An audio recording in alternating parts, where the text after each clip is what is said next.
The bitter wind howled across the New Mexico territory like a wounded animal, carrying with it the sting of red sand and the promise of another merciless night. February 1876 had been particularly cruel, with thin sheets of snow clinging to the ridges of distant mesas, only to be stripped away by the relentless gusts that swept down from the Sangre de Cristo Mountains.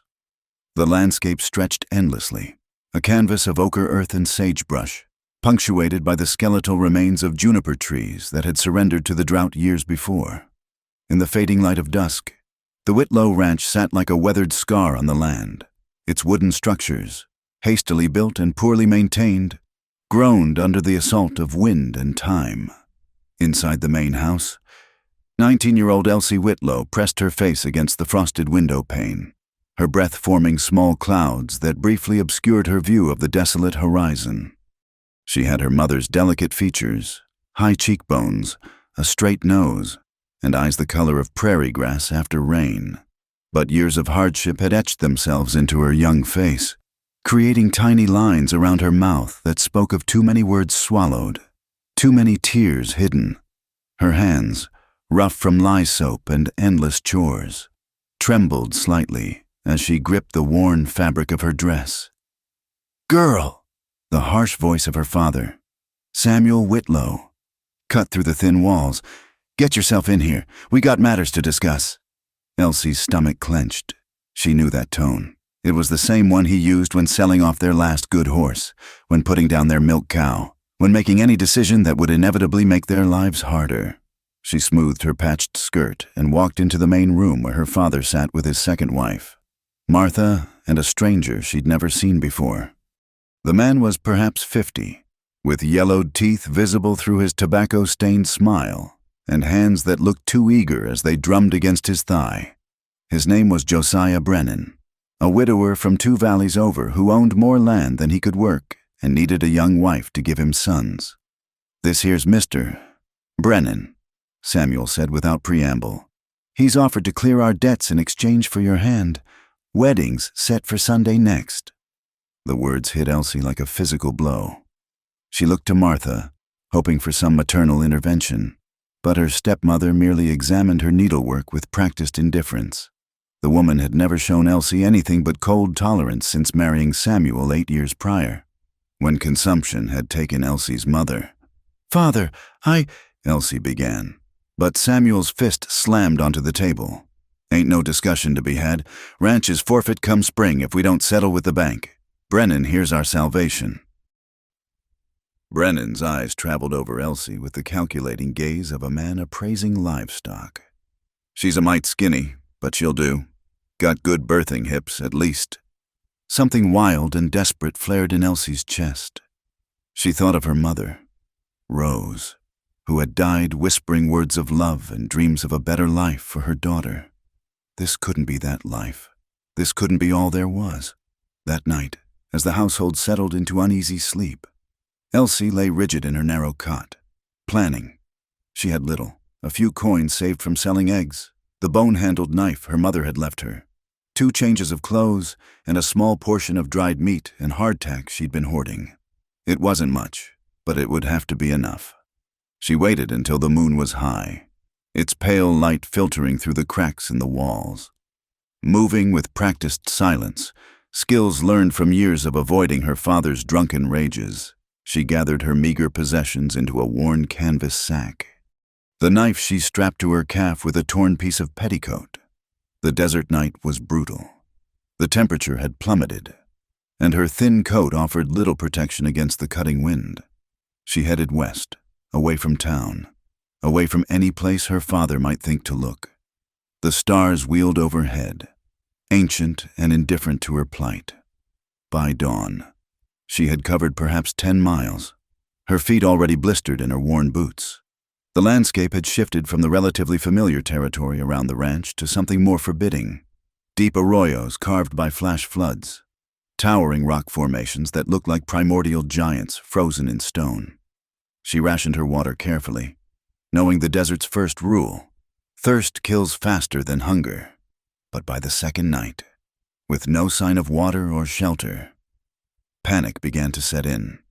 She'd thought she could make it to the railroad camp she'd heard mentioned at the general store. But either she'd miscalculated the distance or gotten turned around in the sameness of the terrain. It was near sunset on the third day when disaster struck. Exhausted and dizzy from dehydration, she didn't see the rattlesnake coiled in the shadow of a rock until it was too late. The strike was lightning fast, fangs piercing through her boot into the flesh of her ankle. She cried out, stumbling backward, the snake disappearing into a crevice. Elsie knew enough about rattler bites to be terrified. Without help, she had hours at most. Already she could feel the burning sensation spreading up her leg. She tried to remember what her mother had taught her. Stay calm. Don't let the poison reach your heart faster. But panic was winning. She stumbled on, her vision blurring, until her legs simply gave out. She found herself at the mouth of a narrow canyon, its walls offering some shelter from the wind. This was where she would die. She thought with strange clarity, alone, unmourned, her body food for coyotes and buzzards. As darkness crept in from the edges of her vision, she thought she heard hoofbeats. Delirium. Surely, but then a shadow fell across her, and she looked up to see a figure that seemed torn from the very landscape itself. He was tall, taller than any man she'd known, with broad shoulders and the fluid grace of someone who belonged to this harsh land. His face was angular, marked by a scar that ran from his left temple to his jaw, and his eyes, dark as the desert night, studied her with an intensity that should have frightened her but somehow didn't.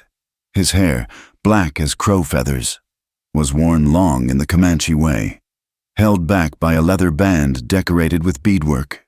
He knelt beside her, his movements careful and deliberate. When he spoke, his voice was low, accented but clear. "Snake?" She managed to nod, gesturing weakly toward her ankle. Without hesitation, he drew a knife from his belt, a blade far finer than her mother's simple tool, and cut through her boot. His hands were gentle as he examined the wound, already swollen and angry-looking. "No move," he commanded, then disappeared from her fading vision. She heard him moving around, the sound of something being crushed between stones. He returned with a paste that he applied to the wound, binding it with strips torn from what looked like his own shirt. The last thing Elsie remembered was being lifted, she who had carried water buckets and hay bales, feeling light as a child in his arms, and the sensation of movement, of being carried deeper into the canyon's embrace. Then darkness claimed her, and she knew no more. When consciousness returned, it came in fragments, warmth from a fire, the smell of burning sage and something medicinal, soft furs beneath her, and always that presence, silent, watchful, moving about the space with quiet purpose. She opened her eyes to find herself in what appeared to be a natural cave that had been improved by human hands.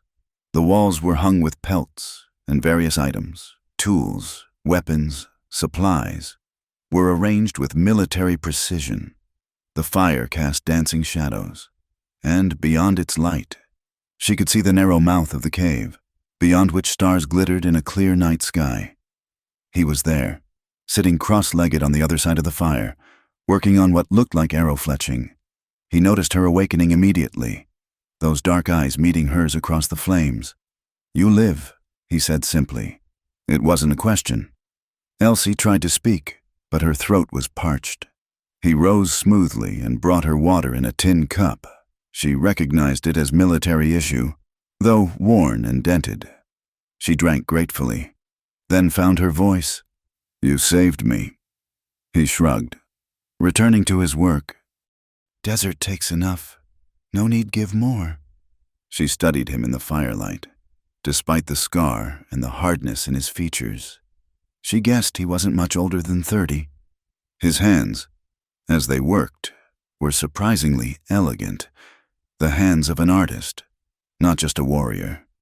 The silence stretched between them, not uncomfortable but charged with unspoken questions. "I'm Elsie," she finally offered. He looked up, and she thought she saw the ghost of a smile. Tama Red Elk. The name marked him as Comanche, as she'd suspected. She should have been terrified. All her life she'd heard stories of Indian raids, of white women carried off into slavery or worse, but lying there, weak and vulnerable. She felt no fear, only a strange sense of having stumbled into a story larger than herself, older than the bitter feuds between red and white. Outside, the desert wind sang its ancient song, and somewhere in the distance, a coyote howled. But inside the cave, warmed by fire and unexpected mercy, Elsie Whitlow closed her eyes and slept, trusting her life to the enemy who had become her savior. The days that followed passed in a strange rhythm of fever and lucidity. Elsie would wake to find Tama tending the fire or preparing some herbal concoction that he would help her drink. He spoke little, but his presence filled the cave with a quiet strength that both unsettled and comforted her. When the fever finally broke on the 4th day, she found herself truly aware of her surroundings for the first time. The cave was deeper than she'd initially thought, extending back into the rock face with a natural chimney that drew the smoke up and out. Every surface showed signs of long habitation, grooves worn in the stone from years of movement, shelves carved into the walls holding various supplies. Tama was skinning a rabbit when she struggled to sit up. He glanced at her, his expression unreadable. "Slow," he said. "Poison still in blood. Make weak for days." She nodded, leaning back against the furs. "Thank you. I owe you my life." Something flickered in his dark eyes. Amusement, perhaps, or irony.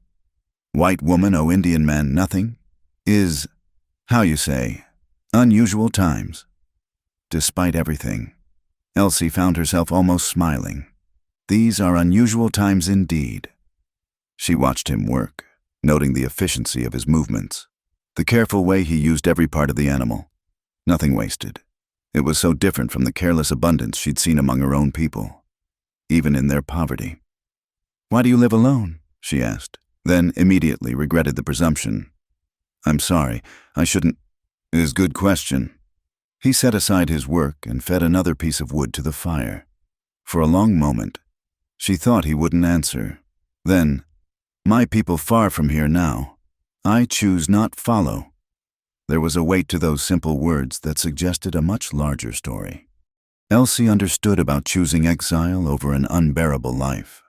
Wasn't that what had driven her into the desert? As her strength slowly returned, she began to move about the cave, always under Tama's watchful eye. He showed her where to find water, a small spring that trickled from the rock deeper in the cave, and how to bank the fire to conserve wood. When she tried to help with daily tasks, he would sometimes allow it, other times gesture for her to rest. The silences between them gradually became less strained. She learned to read his moods in the set of his shoulders, the way his hands moved when he worked. He seemed to find her presence alternately amusing and perplexing, as if she were some exotic bird that had been blown into his territory by an unpredictable storm. One evening, as they shared a meal of rabbit stew flavored with wild herbs, Elsie found herself talking about her mother. She hadn't meant to. The words simply spilled out, perhaps loosened by the strange intimacy of their situation. She was from back east originally, Philadelphia. She came west with my father, full of dreams about building something new, something grand. Elsie stared into the fire. The desert killed those dreams quick enough. Killed her too, in the end. Tama listened without interrupting, his dark eyes reflecting the firelight. When she finished, he was quiet for a long moment before speaking. "My mother also died young. White soldiers come to winter camp, say we raid settlements, steal horses. Was lie." His voice remained level, but she could hear the old pain beneath. "I was boy. Hide in rocks. Watch everything." The weight of his words settled between them. Elsie felt the inadequacy of any response she might offer. What comfort could she, a white woman, possibly give for such a loss? "I'm sorry," she said finally, knowing it wasn't enough, but needing to say something. He shrugged, but she caught a flicker of surprise in his expression, as if sympathy from her was unexpected. Long time passed, but Mark's stay.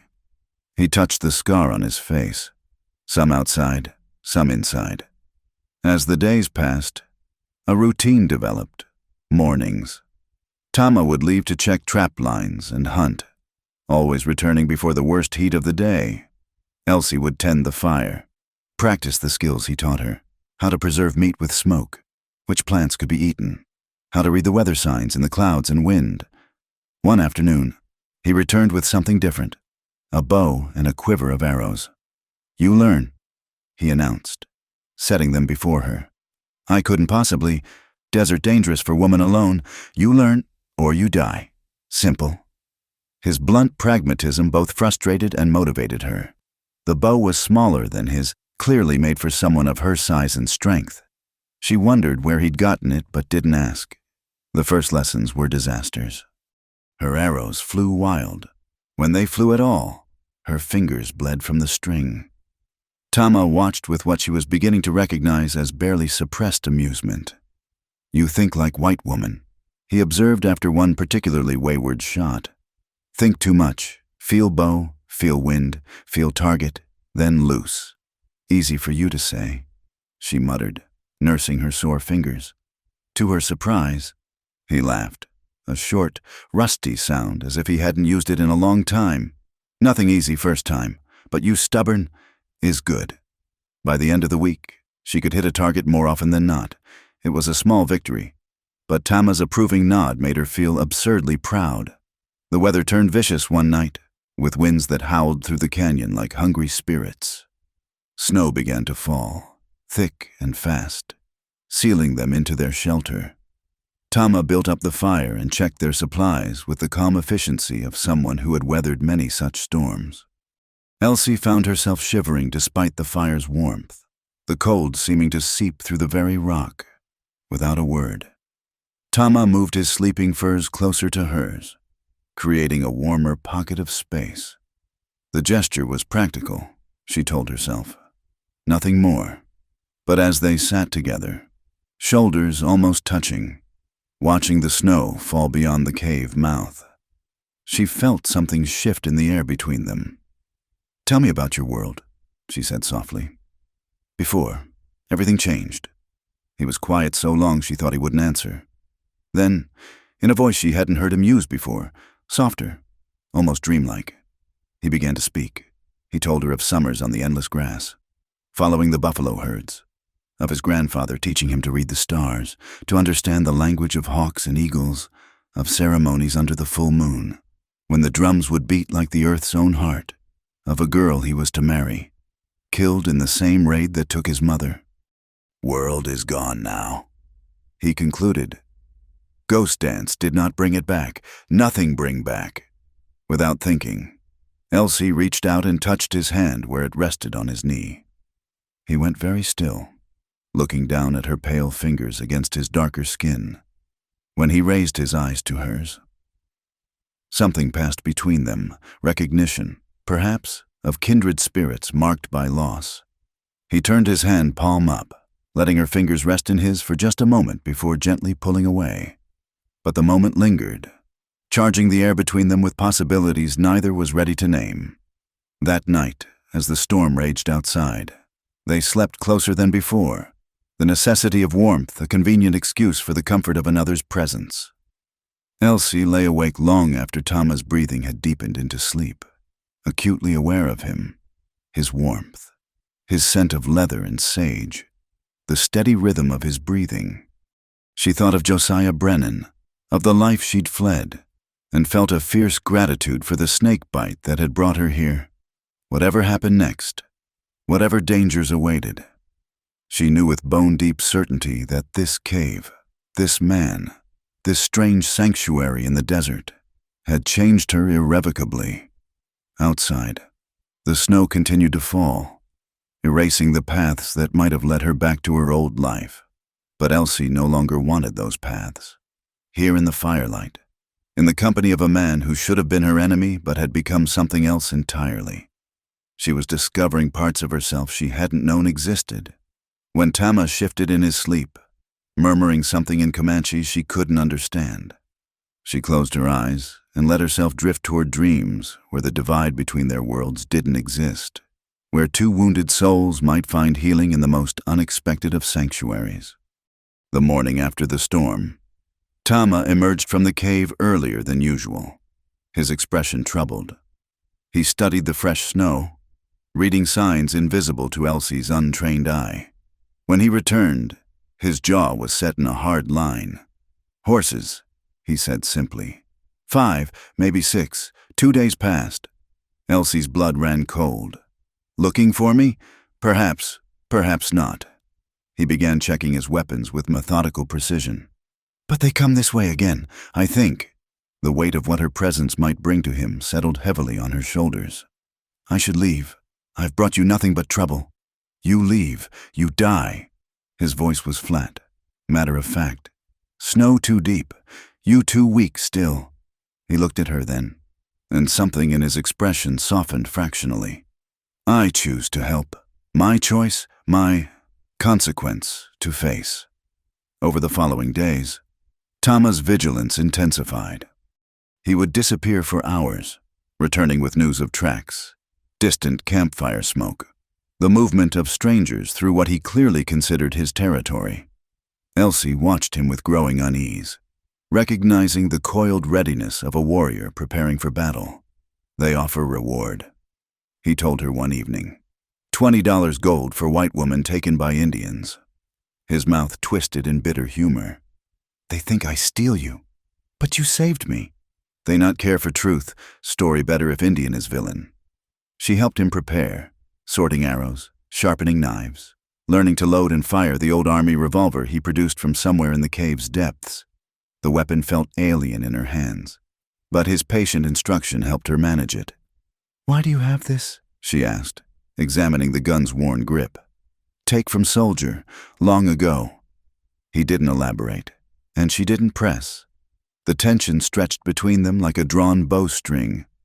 During the long evenings, they would sit by the fire, hyper-aware of each other, of the danger closing in, of feelings neither dared acknowledge. Sometimes their hands would brush as they worked, and both would pull back as if burned. One night, unable to bear the silence, Elsie asked, "What will you do when they come?" "What I must. And if there's too many." He looked at her across the fire, his dark eyes unreadable. "Then you run. Follow stream down canyon. Find rocks marked with white paint. Old trader path there. Lead you to mission, maybe 2 days' walk. I won't leave you. You will." His voice brooked no argument. "I not save you to watch you die for pride." The rebuke stung, but she recognized the concern beneath it. They sat in charged silence until she couldn't bear it anymore. "Why did you save me? Really?" He was quiet so long she thought he wouldn't answer. When he spoke, his voice was thoughtful, almost puzzled. "First, think you just another white woman, lost, dying, should feel nothing, should let desert take you." He paused, feeding a stick to the fire. "But when I see you there, fighting still even with snake poison, remind me people are just people, not white, not Indian, just people trying to live." The simple profundity of it made her throat tight. "I never thought of it that way. We were always taught—" She stopped, ashamed of the ugly things she'd been taught about his people. "I know what you taught." His voice held no accusation. "Same as I taught about whites. All devils, all killers." He gestured between them. "Yet here we sit." The firelight played across his features, softening the harsh planes of his face. Elsie found herself studying him openly for the first time. The way his hair fell across his shoulders, the graceful strength in his hands, the occasional flash of dry humor in his eyes. He was beautiful, she realized with a start. Not in the way of the soft town men she'd known, but in the way of the land itself, harsh and magnificent and utterly genuine. She must have been staring too long because he shifted uncomfortably. "What you see?" She felt heat rise to her cheeks. "Nothing. I mean, I was just thinking." Dangerous. Thinking. But there was a glimmer of amusement in his eyes. The moment stretched between them, taut with unspoken possibilities. Then, from somewhere outside, came the distant sound of horses. Tama was on his feet instantly, weapons in hand. He gestured for silence, moving to the cave entrance with predatory grace. Long minutes passed before he returned, tension still singing through his body. They make camp, half-mile maybe. In morning, they search. Elsie's heart hammered. How many? 6, armed well. He looked at her, and she saw him making calculations. Tonight, you must be ready. If fighting starts, I know, the stream, the white rocks. She stood, chin raised. But I'm not running at the first sign of trouble. He moved closer, close enough that she could feel the heat radiating from him. You stubborn woman. Drive man to madness. Good, she said, meeting his gaze steadily. Something shifted in his expression, a crack in the warrior's mask. He raised his hand as if to touch her face, then let it fall. Elsie. The way he said her name, soft, almost reverent, made her breath catch. She stepped closer, closing the distance between them until she could see the flecks of gold in his dark eyes. I'm not afraid, she whispered. Not of them, not of this. His control finally broke. His hands cupped her face, thumbs brushing her cheekbones with surprising gentleness. Should be afraid. I am. Not good for you. Bring only danger. Only. She silenced him by pressing her lips to his. The kiss was awkward at first, tentative, as if they were both remembering how to be human instead of merely surviving. Then his arms came around her, pulling her against him, and the kiss deepened into something desperate and necessary. When they finally broke apart, both breathing hard, he rested his forehead against hers. This make everything harder. I don't care. He laughed softly, the sound rumbling through his chest. No, you not care. Never care for easy way. He pulled back to look at her. They will kill us both if they find you here. You know this? Then we make sure they don't find me. He studied her face as if memorizing it. Then he kissed her again, slower this time, with a tenderness that made her ache. When he pulled away, the warrior mask was back in place. Sleep now. Tomorrow, we see what comes. But sleep eluded them both. They lay on opposite sides of the fire as always, but the space between them hummed with new awareness. Elsie watched the play of shadows on the cave walls, thinking of all the ways tomorrow could go wrong. But stronger than the fear was something else, a fierce gladness that she had known this, had felt what it was like to be seen and wanted not for what she could provide, but for who she was. Near dawn, Tama rose silently and geared for battle. Before leaving the cave, he knelt beside her, pressing something into her hand, a small leather pouch on a cord. Wear this, he said quietly. For protection. She didn't tell him she wasn't sure she believed in such things. The fact that he wanted her protected was enough. She tied it around her neck, tucking it beneath her dress. Come back, she said. It wasn't a request. He touched her cheek. Just once. Fight hard to do so. Then he was gone, melting into the pre-dawn darkness like smoke. Elsie clutched the revolver and waited, every nerve strung tight, as somewhere in the canyon her fate, their fate, began to unfold. The sun was just beginning to paint the canyon walls gold when she heard the first shot, then another. Then silence so complete it seemed to press against her eardrums.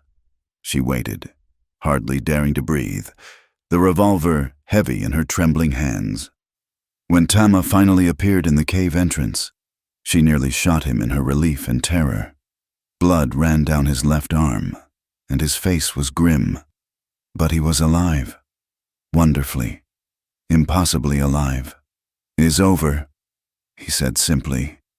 For now. Elsie dropped the revolver and rushed to Tama, her hands shaking as she examined his wound. The bullet had carved a furrow along his upper arm, bloody but not deep. He stood still as she cleaned it with water from the spring, his face impassive despite what must have been considerable pain. The others? She asked quietly. 2 dead. Others run, but they will bring more. He caught her hand as she wound strips of cloth around his arm. We cannot stay here. The finality in his voice made her heart sink. This cave had become more than shelter. It had become home, the first place she'd ever felt truly safe. But she knew he was right. The men would return with reinforcements, with stories of a savage Indian who had murdered white men and kept a white woman captive. Where will we go? North into mountains. I know places. He trailed off, wincing as she tightened the bandage. They spent the day preparing. Tama fashioned a travois from saplings and hide to carry their essential supplies. Elsie packed with grim efficiency, wrapping dried meat and herbs in oilcloth, filling water skins, selecting only what they could carry. As she worked, she found herself memorizing every detail of the cave, the way the light fell across the stone at midday, the comfortable hollow where she'd slept, the fire circle where so many quiet evenings had passed. Leave the heavy things, Tama instructed. Take only what keeps us alive. As dusk approached, they loaded the travois. Tama moved stiffly, favoring his wounded arm, though he brushed off her attempts to help. They were nearly ready when he paused, looking back at the cave with an expression she couldn't read. 10 winters I live here, he said softly. Since my people go to reservation. I'm sorry, Elsie said, meaning it. This is my fault. No. He turned to her, his eyes fierce. Not your fault men are fools. Not your fault they cannot see. He gestured between them. Cannot see past the color of skin. They set out as the first stars appeared, Tama leading his sturdy mountain pony while Elsie walked beside him.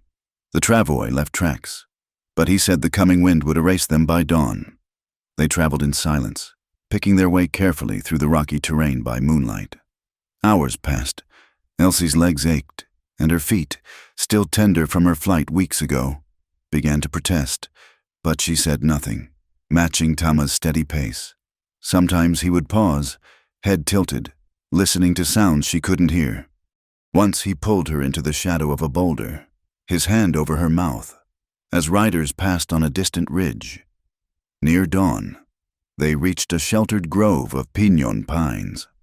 Tama called a halt, seeing her exhaustion though she'd tried to hide it.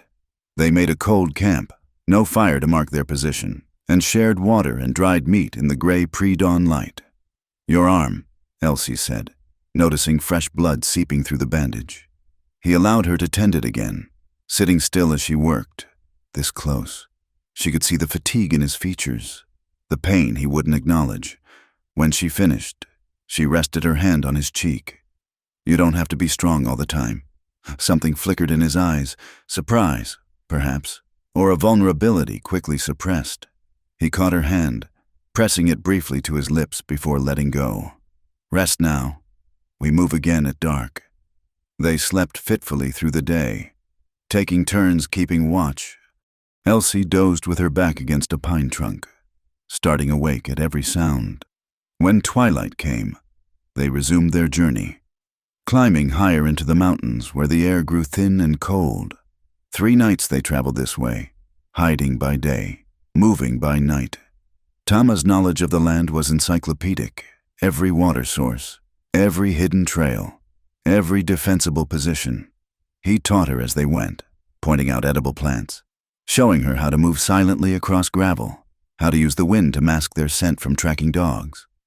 On the 4th dawn, they created a rise, and Elsie gasped.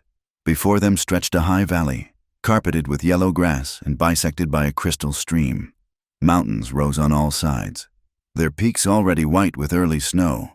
At the far end of the valley, almost hidden in a stand of aspens, stood a small structure. Old hunting camp, Tama explained. My grandfather's fathers built long ago.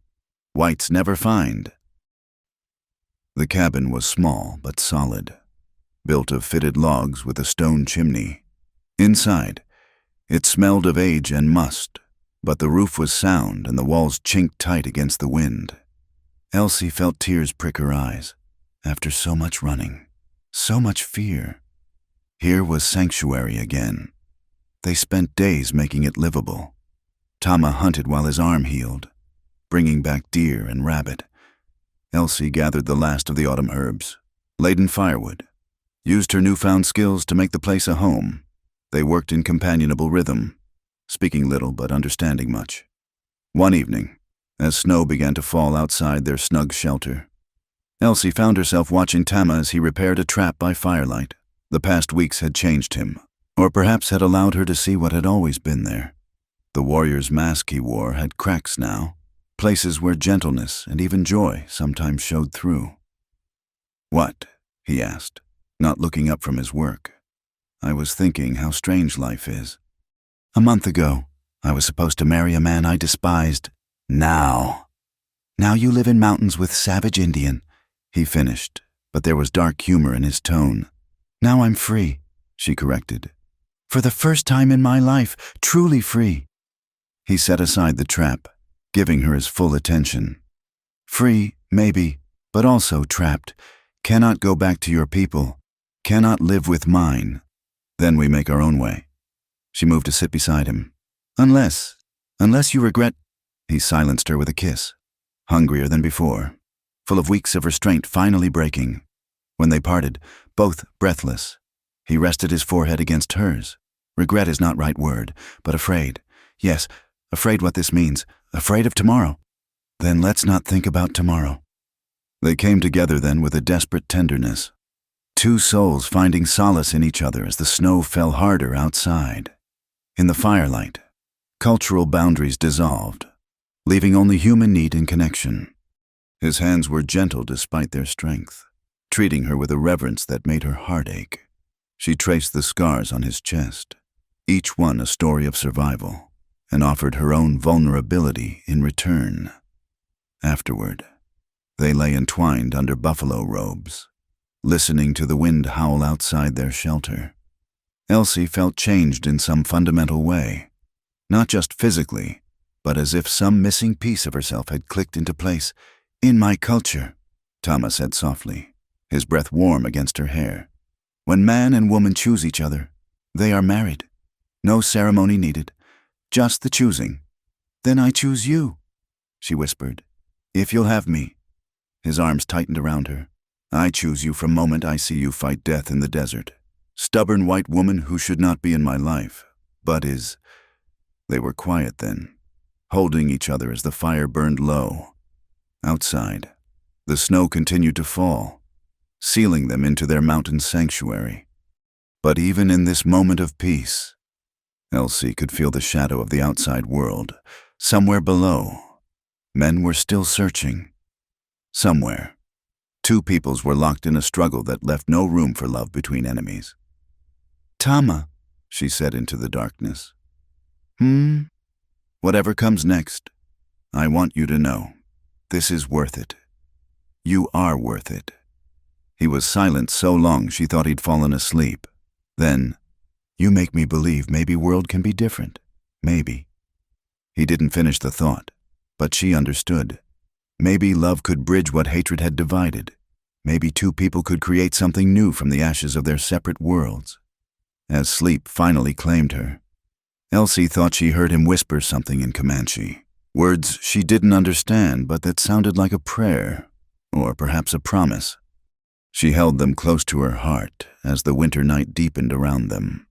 Two unlikely souls who had found each other in the vast wilderness, holding tight against whatever storms were yet to come. The winter months in the mountain valley passed like a dream. Snow sealed them in, creating a pristine world of white silence broken only by the calls of ravens and the occasional howl of wolves. Inside their cabin, Elsie and Tama built a life of simple routines and profound connection. Mornings began with Tama tending the fire while Elsie prepared breakfast from their stores, usually cornmeal mush sweetened with dried berries or strips of venison fried in precious fat. They would eat in companionable silence, shoulders touching, watching the sunrise paint the peaks pink and gold through their single window. The days were filled with necessary work. Tama crafted tools and weapons, his hands sure and patient as he showed Elsie how to fletch arrows, how to scrape hides, how to read the weather and the movement of clouds. She proved an apt pupil, her own hands growing skilled at the traditional crafts of his people. "You learn like one born to it," he told her one afternoon, watching her work a piece of deerskin until it was soft as cloth. "I had a good teacher," she replied, glancing up to catch his rare, genuine smile. In the evenings, they would sit by the fire and Tama would tell her stories, not just the history of his people, but the deeper stories, creation myths where coyotes stole fire for mankind, tales of warriors who rode thunder across the sky, legends of love between sky and earth that birthed all living things.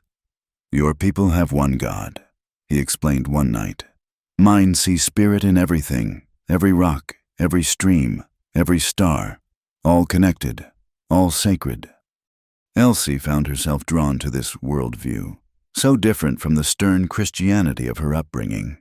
There was poetry in it, and a kind of democracy, nothing elevated above anything else, all part of the same great web of existence.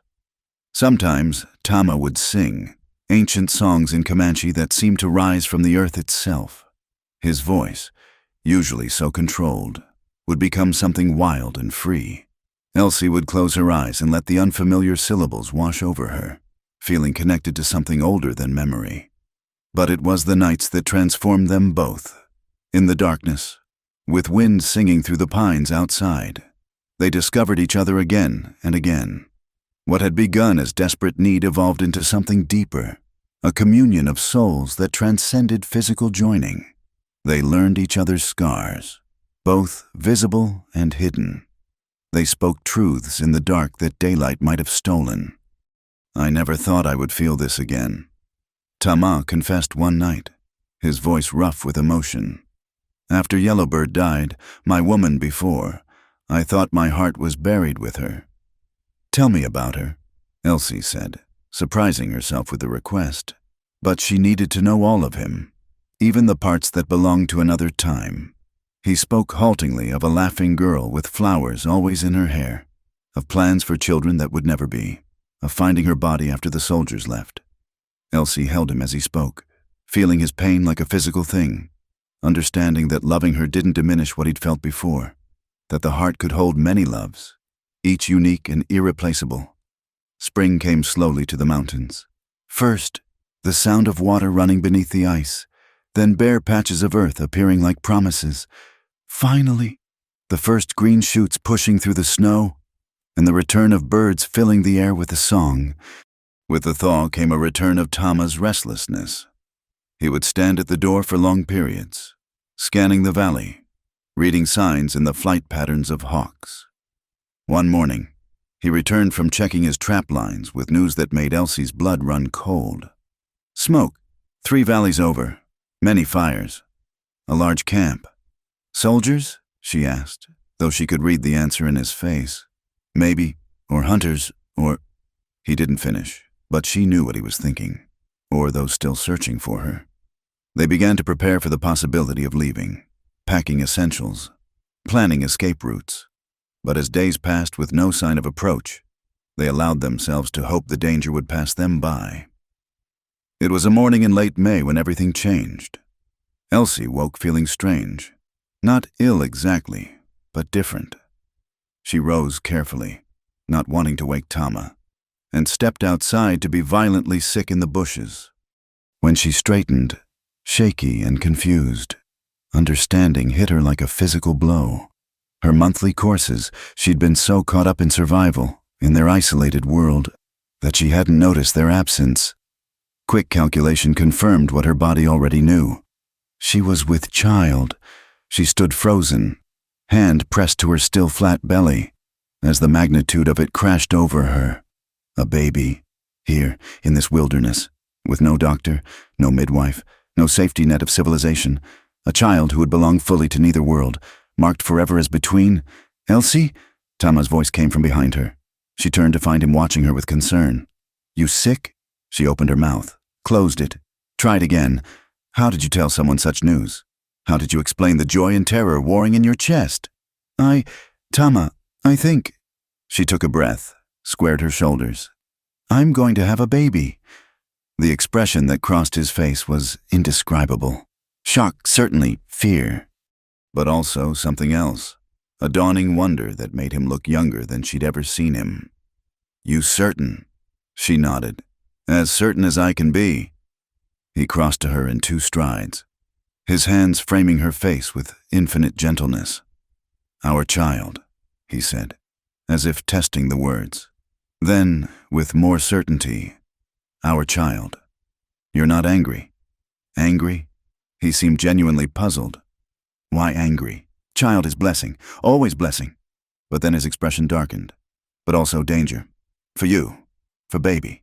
No healer here. No. We've managed everything else. She interrupted. We'll manage this too. He pulled her close, and she could feel the rapid beat of his heart. When he spoke, his voice was thick. I swear to all spirits, yours and mine, I keep you safe, both of you. The days that followed were a whirlwind of planning and preparation. Tama threw himself into nest building with single-minded focus, expanding their shelter, laying in supplies, crafting a cradle board in the traditional way. He became even more protective, watching her constantly, trying to take over her heavier chores despite her protests. I'm pregnant, not dying, she told him in exasperation after he'd tried to prevent her from carrying water. You carry our future, he replied simply. Everything else can wait. But even as they prepared for new life, the shadow of the outside world grew longer. Tama's scouting trips revealed more signs of activity, wagon tracks in distant valleys, the sound of gunshots echoing off the peaks. The war between their peoples was coming closer, shrinking their safe haven.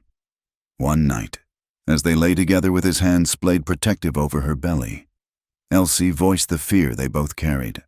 What kind of life can we give a child? Always hiding, always running. He was quiet for a long time. Maybe we find place far from here. California, maybe Oregon. Places where people mix more, care less about blood. Would you be happy so far from your homeland? Home is where you are, he said simply. Where our child is, land is just land. But she heard the lie in it, knew what it would cost him to leave these mountains, these spaces where his ancestors' spirits dwelt. She pulled him closer, wishing she could protect him the way he tried to protect her, from choices no one should have to make, from a world that had no place for their kind of love. As summer approached and her body began to change, Elsie found herself talking to the life growing inside her. She told it about its brave father, about the mountains that sheltered them, about the world they were trying to build from fragments of two cultures.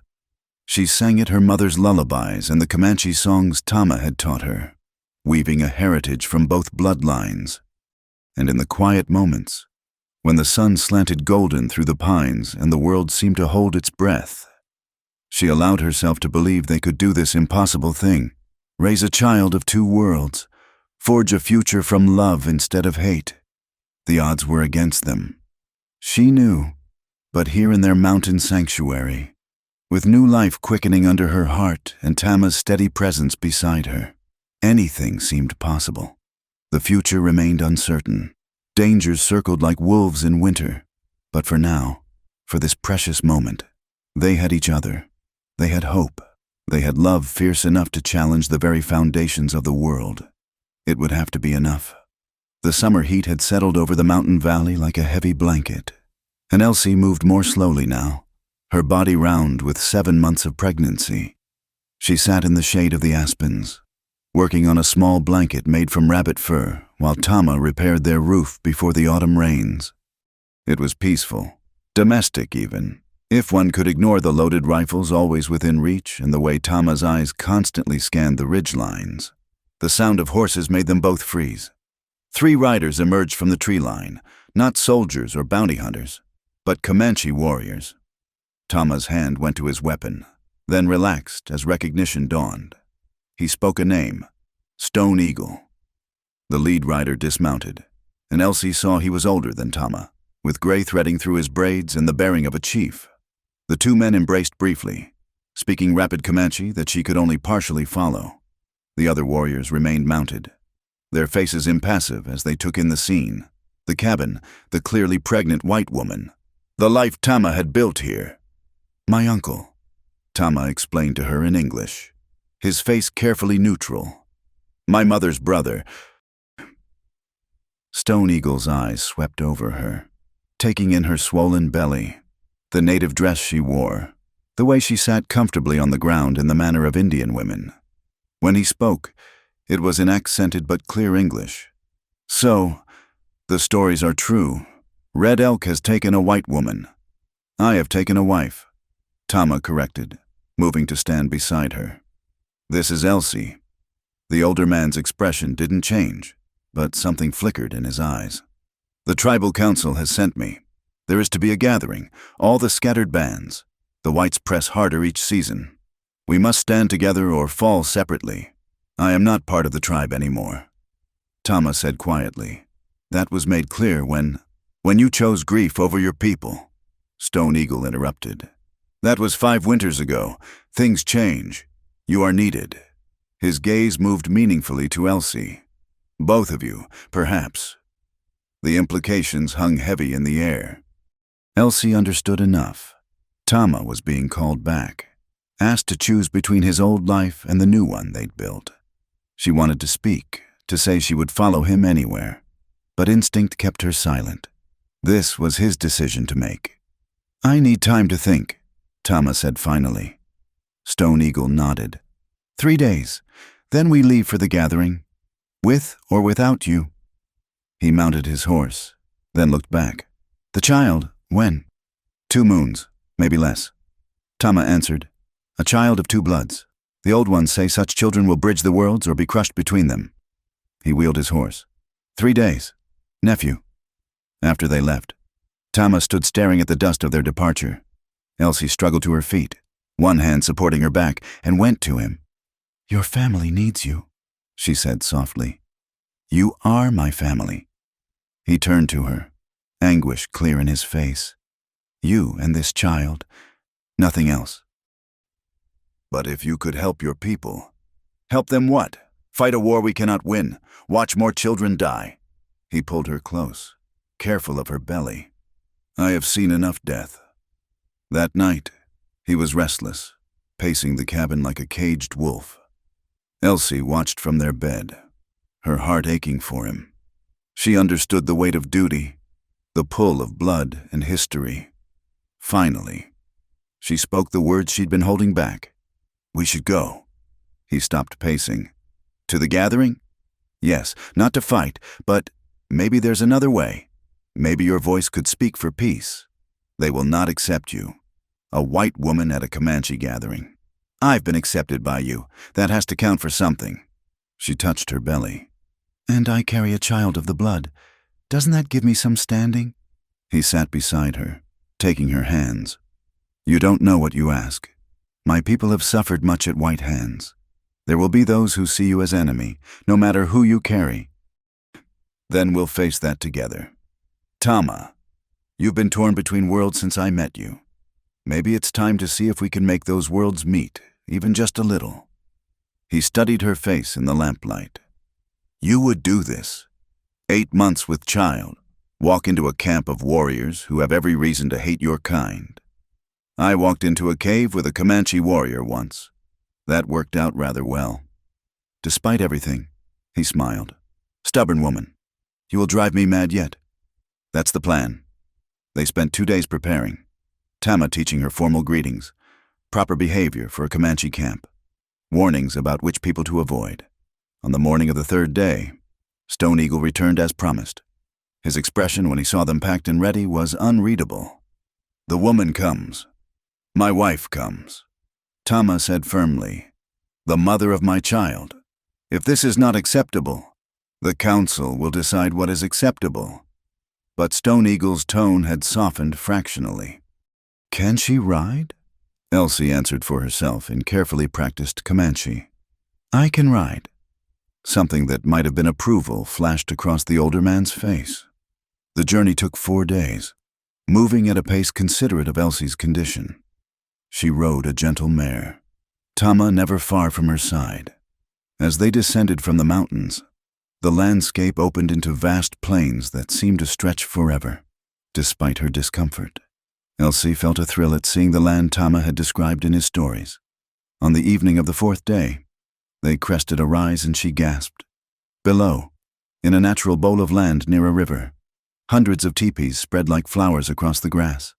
Smoke from countless fires rose into the sunset sky, and she could hear drums, voices, children playing, a whole world she'd only imagined. "Last chance," Tama murmured. "We can still turn back." She straightened in her saddle. "We go forward." Their arrival caused a sensation.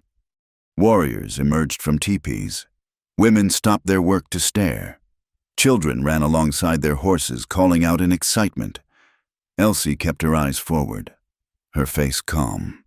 Though her heart hammered, she could feel the weight of hundreds of gazes, curious, hostile, amazed. They were led to a teepee that Stone Eagle indicated was theirs for the gathering. As Tama helped her dismount, she caught whispered words in the crowd. White woman, Red Elk's woman, with child. An elderly woman pushed through the crowd, her face deeply lined but her eyes sharp. She spoke rapidly to Tama, gesturing at Elsie. My aunt, Tama translated, tension in his voice. She says she wants to look at you. Elsie nodded, standing still as the old woman circled her, occasionally reaching out to touch her arm, her hair, her belly. Finally, the woman spoke again. She says you carry strong child, says you have been taught well, you stand like a woman of the people, not like white woman. He paused, swallowing. She welcomes you to her family's fire. It was as if a dam broke. Other women pressed forward, touching Elsie's belly, exclaiming over the baby's movements. One young woman about her age shyly offered a beautifully beaded cradleboard. An older woman brought herbs for pregnancy, explaining their use in broken English mixed with gestures. That night, they attended a council fire. Elsie sat with the women, Tama with the men, as was proper. She understood perhaps half of what was said. Talk of treaties broken, of land lost, of whether to fight or negotiate. When Tama spoke, arguing for finding ways to coexist rather than endless war, she saw nods from some, scowls from others. Later, in their teepee, he told her what she'd missed. They are divided. The young men want war.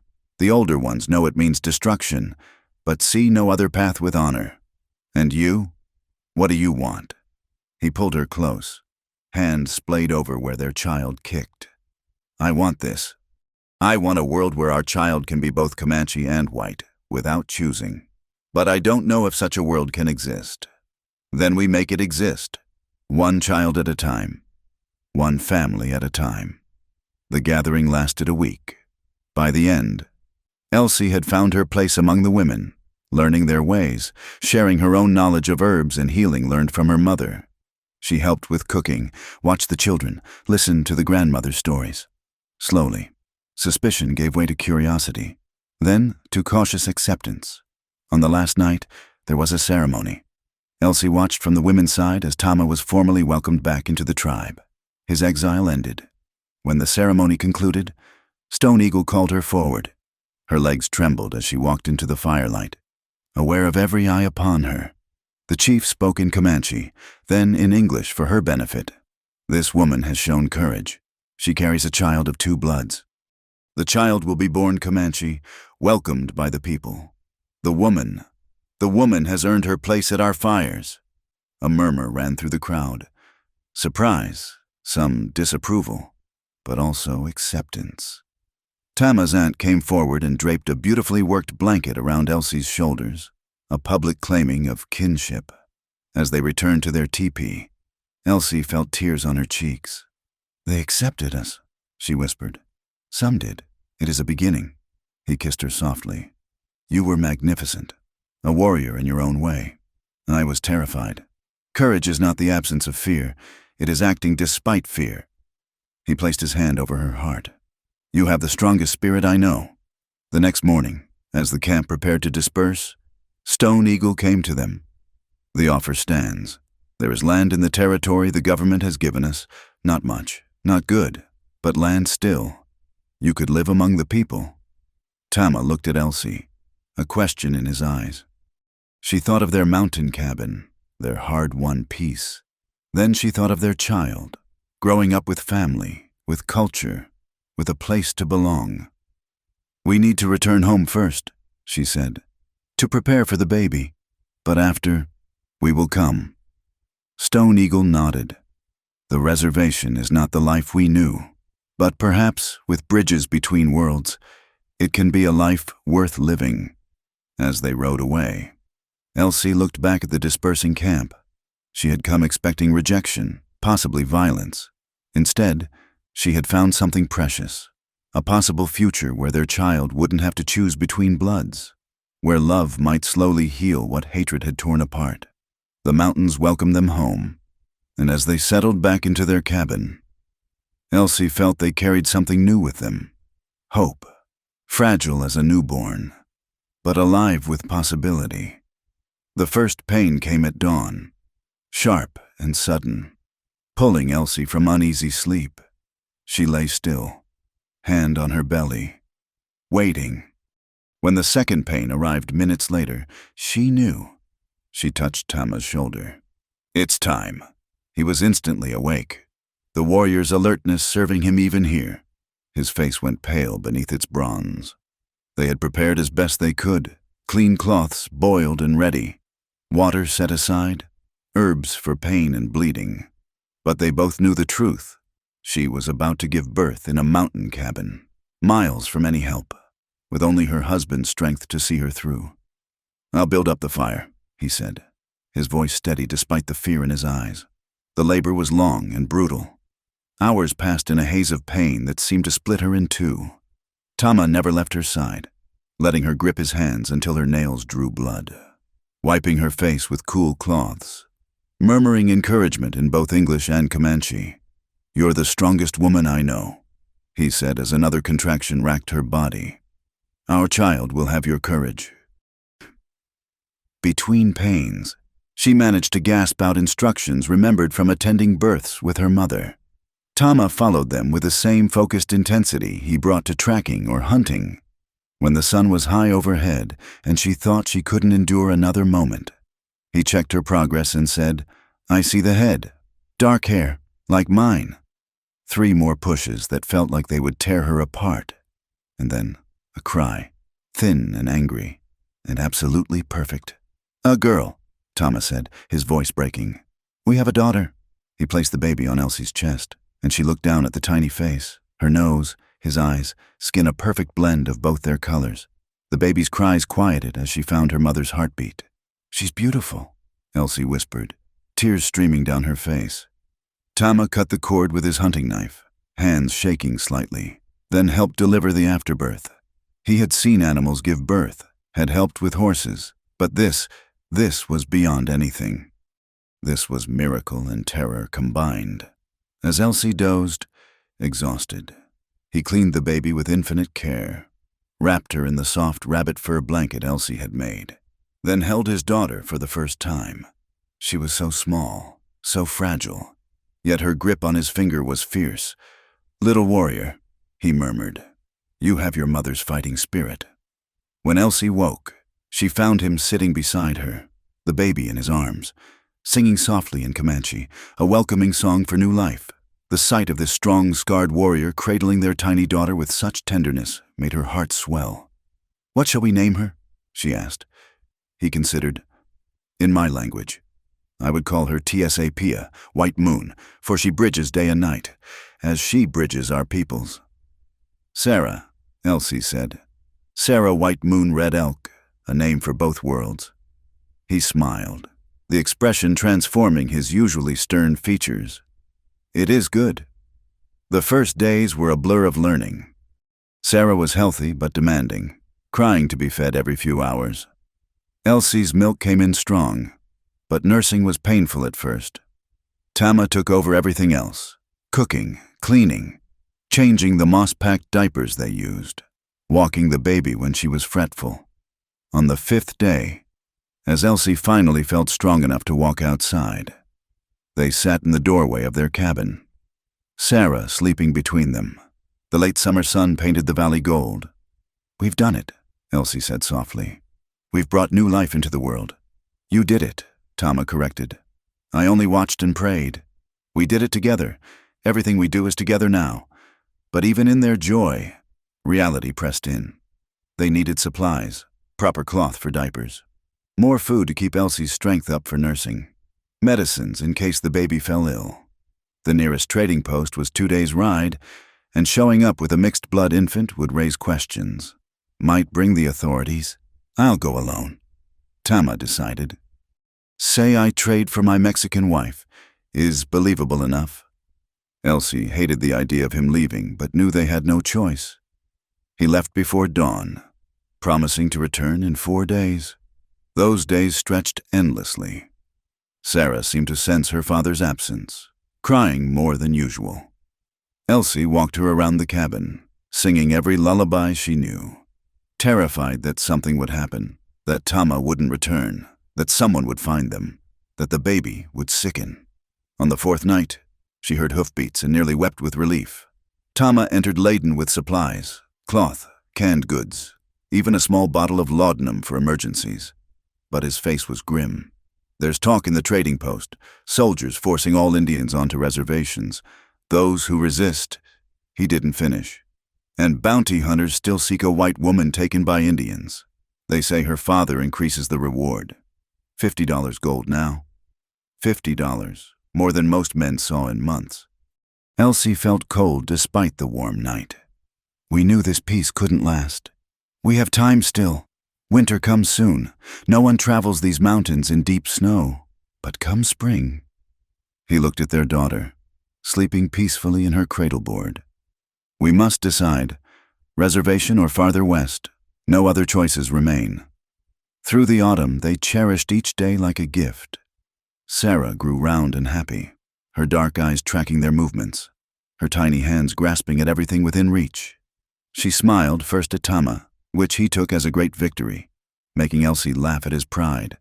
They established new routines around the baby's needs.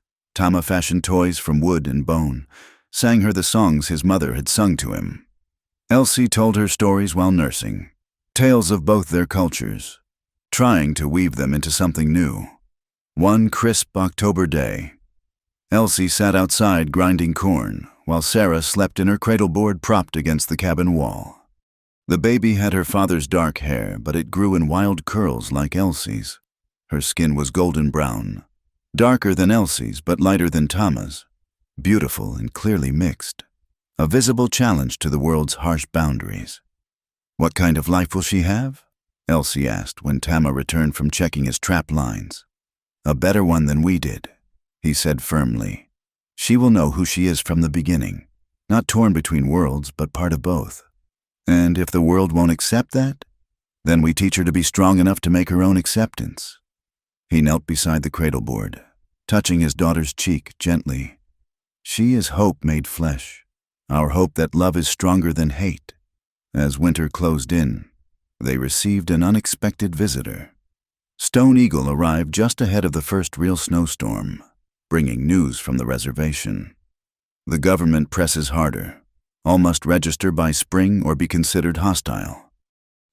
He looked at Sarah, now 3 months old and babbling happily in her grandfather's arms. The child changes things. On the reservation, she would be recorded, given government name, sent to white school when old enough. No, Tama said flatly. They will not take her from us. Then you must go far. California, maybe Oregon. Places where Spanish and white and Indian already mix. Stone Eagle handed Sarah back to Elsie. I bring this from your aunt. He produced a small leather pouch. Medicine bundle for the child, for protection on long journeys. After he left, racing the storm, Tama and Elsie sat before their fire, Sarah nursing contentedly. The wind howled outside, but inside was warm and safe, for now. I've been thinking, Elsie said quietly, about the mission near the border. The one you mentioned before, where they don't ask too many questions about marriages or bloodlines. 3 weeks travel with a baby, through dangerous country. But possible? He considered. With good weather, careful planning, yes, possible. He looked at her. You would leave these mountains? They've been good to us. Home is where you and Sarah are, she said, echoing his words from months ago. The mountains will always be in our hearts, but she needs more than hiding. She needs a chance at a real life. Through the winter, they planned. Tama hunted extra meat to trade for supplies. Elsie sewed clothing for all of them, practical for travel but respectable enough for town life. They practiced their story, a frontier marriage, papers lost in a fire, seeking new start near the mission. When Sarah was 6 months old, sitting up on her own and eating mashed food alongside nursing, they knew it was time. The snow was melting. Passes would soon be clear, and every week brought new reports of forced relocations and violence. On their last night in the cabin, they sat outside despite the cold, looking at the stars. Sarah slept against Elsie's chest, warm and trusting. "I have no regrets," Elsie said. "Whatever comes, I regret nothing, nor I." Tama put his arm around them both. "You gave me life again when I thought I was walking dead, and now?" He kissed his daughter's head. "Now we have made new life together." In the morning, they loaded their few possessions, closed the cabin door behind them, and began the long journey toward an uncertain future. Sarah rode in her cradleboard on Elsie's back, dark eyes taking in the wide world with wonder rather than fear. As they descended from their mountain sanctuary, Elsie thought of her mother, dead so young, who had wished for her daughter to find love and freedom. She had found both in the most unexpected place, with the most unexpected man. Now she carried that legacy forward in the child on her back, proof that love could bloom even in the harshest ground, that two peoples' hatred need not pass to the next generation. The trail ahead was long and dangerous, but they faced it together, a family forged in defiance of all convention, carrying hope into an uncertain dawn. The journey to the border mission took 3 weeks of careful travel. They moved at night when possible, resting in hidden valleys during the day. Sarah proved a remarkable traveler, quiet when necessary, content in her cradleboard, dark eyes taking in the changing landscape with calm curiosity. Near the Rio Grande, disaster struck. They had joined a small group of travelers for safety, Mexican traders heading south who asked few questions about the mixed family. But on the 5th night, riders swept down from the hills.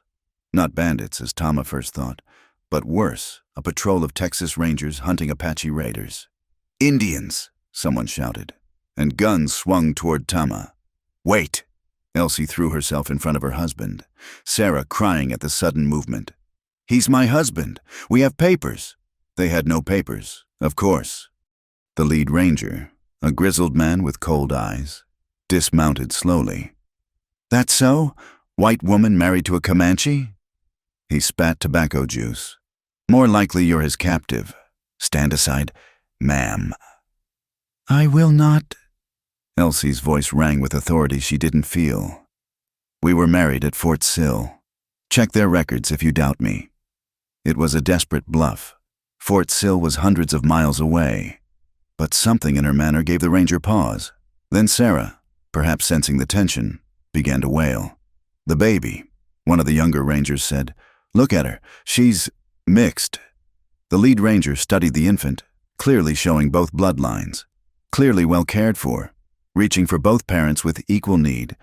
Something in his expression shifted. "There's been mistakes before," he said slowly.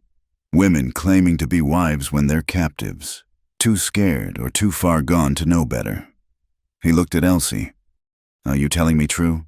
This man's your legal husband?" "Before God and man," Elsie said firmly. "This is our daughter. Her name is Sarah." Long moments passed. Finally, the ranger stepped back. "Apache were hunting went west, not south. No point wasting time here." He mounted his horse, then looked back. "Word of advice, ma'am. Whatever story you're telling, make it consistent. Not everyone will pause to ask questions." After they left, Elsie's legs gave out. Tama caught her, holding both her and Sarah as she shook with delayed terror. "Brave woman," he murmured. "Brave, foolish woman." "I couldn't let them—" She couldn't finish, couldn't voice what would have happened. The Mexican traders, who had watched the whole exchange in tense silence, treated them with new respect. The eldest, a woman named Maria, approached Elsie that night. "The mission you seek," she said in Spanish-accented English. "My cousin is there, Father Miguel. He asks few questions, helps many." "I write you letter." The letter proved invaluable. When they finally reached the mission, a collection of adobe buildings around a small church, Father Miguel read it and welcomed them without hesitation. He was a round, kind-faced man who had clearly seen too much to be shocked by anything. "You need shelter, work, a place to raise the child in peace," he said.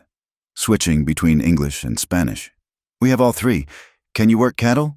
Tama nodded. "I can. And you, Senora? Our school needs teachers. Many children here, Indian and Mexican and mixed, like yours." For the first time in months, Elsie felt hope bloom in her chest. "I can teach. I can help." They were given a small adobe house at the edge of the mission. It was humble, 2 rooms with a dirt floor, but it felt like a palace after months of running. That first night, as Sarah slept between them on a real bed, they lay awake, marveling at their fortune. The days fell into a routine that felt almost normal. Tama worked with the vaqueros, his skill with horses making him valuable despite initial suspicion. Elsie helped at the mission school, teaching letters and numbers to children who looked like Sarah might in a few years, brown faces with varied features, speaking multiple languages, existing in the spaces between defined worlds. Slowly, carefully, they built a life. The other mission families accepted them with the casual pragmatism of the borderlands. Here, everyone had a story, usually one they didn't tell. What mattered was the present. Did you work hard, treat others fairly, contribute to the community? Sarah thrived. At 8 months, she was crawling everywhere, babbling in a mixture of English, Comanche, and Spanish. The mission women cooed over her, teaching Elsie Mexican remedies for teething, new ways to wrap a rebozo. Tama carved her toys, taught her animal sounds, carried her on his shoulders as he worked.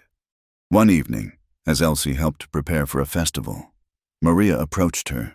"You have sadness in your eyes, even when you smile. What troubles you?" Elsie hesitated, then told her about Tama's sacrifice, leaving his people, his land, everything he knew. "He says he has no regrets, but sometimes I see him staring north." "Men," Maria said with the wisdom of years, "they think sacrifice means silence, but silence can poison love." She patted Elsie's hand. "Talk to him. Truth is always better than noble suffering." That night, after Sarah was asleep, Elsie took Tama's hand. "I know what it cost you, leaving everything. I want you to know. If you need to go back, even just to visit." He silenced her with a kiss. "You think I suffer? Elsie, I wake each morning to see your face, to hear our daughter laugh. Yes, I miss my mountains. Yes, sometimes the eagle calls and my spirit wishes to answer. But—" He cupped her face. "What is that against this? Against love that saved me from becoming stone?" They made love then with a tenderness born of true understanding, and afterward lay entwined, listening to Sarah's soft breathing and the distant sound of mission bells. 5 years passed. 5 years of quiet joys and small victories. Sarah grew into a bright, bold child who switched languages mid-sentence and feared nothing. She had her mother's quick mind and her father's connection to the natural world, equally at home in the schoolroom and the desert. Elsie had 3 more children, twin boys they named James and Joseph, and another daughter, Rose, after Elsie's mother. The boys had their father's dark hair but their mother's green eyes. Rose looked so much like Tama that Elsie joked about it being revenge for Sarah favoring her. The mission became home in ways their mountain cabin never quite had. Here they had community, purpose, a future that seemed possible. Tama was now segundo to the ranch foreman, respected for his skill and fairness. Elsie ran the mission school, having discovered a gift for teaching. Then, on a spring day like any other, the past found them. Elsie was teaching when she saw the rider through the window. Something about his posture, his way of sitting a horse, made her blood run cold. When he dismounted and she saw his face, older, harder, but unmistakable, her heart nearly stopped. Her father. She sent the children out to play, hands trembling, and met him at the door. Samuel Whitlow looked her up and down, taking in her simple dress, her work-worn hands, the silver at her temples, though she was only 24. "Elsie," his voice was flat, "took me 5 years, but I found you." "How?" "Rangers talk. Story about a white woman claiming marriage to a Comanche, defending him fierce-like. Sounded like my stubborn daughter." He looked around. "This what you chose over a proper life? This is a proper life. The best life." She lifted her chin. "What do you want?" "Come to tell you something. That man I was going to marry you to, Brennan, he's dead. Killed by the husband of a girl he hurt." Samuel's face showed no emotion. "Seems you had the right instinct running." Before Elsie could respond, she heard voices. Tama returning early with Sarah, who'd been helping him with the horses.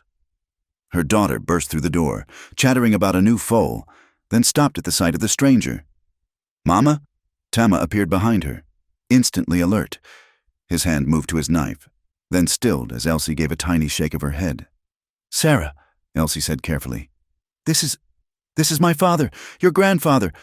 Samuel stared at the child, this bright, beautiful girl with his daughter's face and an Indian's coloring. Something shifted in his expression, like ice cracking on a frozen river. "Grandfather?" Sarah said, tilting her head. "Mama, you said your papa was lost." "I was," Samuel said roughly. "But now," he cleared his throat, "now I'm found. I suppose." The moment stretched taut. Then Tama stepped forward, offering his hand in the white man's way. "I am Tama Red Elk. Your daughter is my wife. These are our children." Samuel looked at the offered hand for a long moment, then took it. "You kept her safe. She kept herself safe. I just walked beside her." Something passed between the two men, understanding, perhaps, or recognition of shared stubbornness in the woman they both loved in their different ways. "Papa," Elsie said softly, "will you stay for supper?" He nodded slowly. "I'd like that." The meal was awkward at first, but children have a way of breaking down walls. The twins peppered their unexpected grandfather with questions, while baby Rose charmed him by falling asleep in his arms. Sarah, bold as always, asked if he knew any stories about when Mama was little. "Do I?" Samuel said, and for the first time in Elsie's memory, she saw him truly smile. "Let me tell you about the time your mama decided to tame a wild Mustang." As night fell and Samuel prepared to leave, he had a room at the nearby town. He paused at the door. "I was wrong," he said simply. "About everything. Your mother would be proud of what you've built here." "Will you come back?" Elsie asked. "If I'm welcome." "Your family," Tama said quietly. "Family is always welcome." After he left, Elsie and Tama stood outside, watching the stars appear. Sarah and the twins were putting on a show for baby Rose, their laughter bright in the darkness. "I never thought I'd see this day," Elsie said. "Which day? Your father accepting us, or us having 4 children and arguments about whose turn to milk the goat?" She laughed, leaning into him. "All of it. Tama, we did it. We made that impossible life possible." He kissed the top of her head. "No, stubborn woman. We are still making it every day." As they went inside to wrangle their children for bed, Elsie thought of that desperate girl who'd fled into the desert 5 years ago. She'd lost everything: home, family, the life she was supposed to live. But in losing it all, she'd found something infinitely more precious, a love that transcended every boundary, children who embodied hope for a more unified future, and the courage to forge a new path. "Mama," Sarah called, "James is pulling Rose's hair." "I am not," James protested, while definitely pulling Rose's hair. "Joseph started it," both twins said in unison, blaming their innocent brother. Elsie sighed, moving to restore peace, while Tama scooped up the baby and began singing her to sleep in Comanche. It was chaos. It was exhausting. It was perfect. She had lost everything to gain what she never knew she needed: a love worth living for, worth fighting for, worth bridging 2 worlds to protect. And as the desert stars wheeled overhead, blessing their small adobe home with ancient light, Elsie knew that sometimes the greatest adventures begin when we dare to step off the path others have chosen for us and forge our own way through the wilderness of the heart. Thank you all for listening to this tale of love against all odds in the Old West. Where are you tuning in from as you hear this story?